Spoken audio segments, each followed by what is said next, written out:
Нурбек Умуралиев бир топ жылдардан бери эле багбанчылык менен алектенет. Буга чейин ал өзү жашаган Таш-Мойнок айыл өкмөтүнүн аймагында дан өсүмдүктөрдү өстүрүп келген. Быйыл ал Айыл банк тарабынан дыйкан фермерлер үчүн берилип жаткан 6% насыядан 500 000 сом алууну көздөп жатат. Бул каражатка ал күнөскана куруп, жашылча жемиш өстүрө баштайт. Өз кезегинде Нурбек мырза 10-12 адамды жумуш менен дагы камсыздайт. Азыр көп эле эмелердин жарандарыбыз тиги Россия тарапка чет өлкөгө жумушка кетип атышат. Биздин баягы багбанчылар, дыйкандар өзүбүздүн эле жарандарга жумуш орундарын түзүп, көбүрөөк баягы эмелерди, өнөсүларды көп салып, анан ошого көп салыш үчүн мамлекеттин жардамы керек. Мамлекет ошого жардам берип, ошол жагын аябай жакшылап дагы карап, эмелер сөздөр айтылып атат. Ошолордун баары планга ашса, алдыда бизде көп гектарлап салалы деген ойлорубуз бар, эмелерибиз бар, пландарыбыз бар. Ошолорго өкмөттөн жардам, ошо айткандардын баарын аткарып эле жардам берсе, жумуш орундарын түзүп, көп ушулдарды иштеп эле таап, эметсе деген эле ойлор.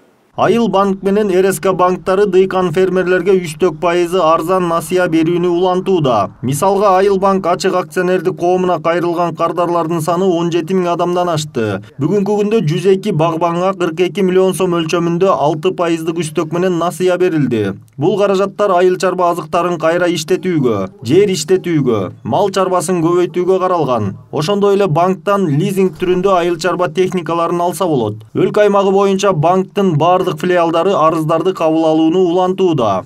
Биз насыя бергенден кийин бир айдан кийин 3 айдын ичинде 1 айдан 3 айга чейин биздин кызматкерлер тарабынан мониторинг жүргүзөт.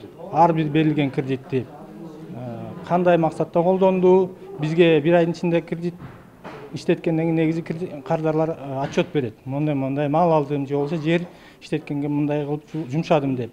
Ошолорду тастыктап барып биздин адистер текшерет. Кыргызстандын айыл чарба тармагындагы буга чейин болуп келген көйгөйлөрдү чечүүгө уникалдуу мүмкүнчүлүк түзүлдү. Анткени өлкө тарыхында биринчи жолу бул чөйрөгө мамлекет тарабынан 26 миллиард сом бөлүндү. Анын 2 миллиард ирригация суу чарбасына, 1 миллиард ички каналдарды оңдоп түзөөгө, 1 миллиард техника сатып алууга. Андан сырткары 1 миллиард акча жер семирткичтерге бөлүнүп, жакын күндөрдө Өзбекстандан келип атат арзан баада. Андан сырткары үрөм боюнча 1,5 миллиард сом акча бөлүнүп, азыркы келип дыйкандарга, фермерлерге бөлүнүп жатат.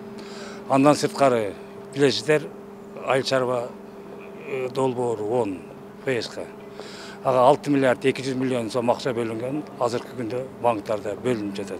Белгилей кетсек, 2021 жылы 6 миллиард 100 миллион сом дыйкандарга насыя иретинде берилген. Бул каражат өсүмдүк өстүрүүгө, мал чарбачылыкка жана айыл чарбасында кайра иштетүүгө деп 3 багытка жумшалган. Мындан сырткары дагы 6 миллиард сомдун тегерегинде 4000ге жакын айыл чарба техникалары жана тамчылатып сугаруучу жабдыктар алынып, товар өндүрүүчүлөргө узак мөөнөткө берилген.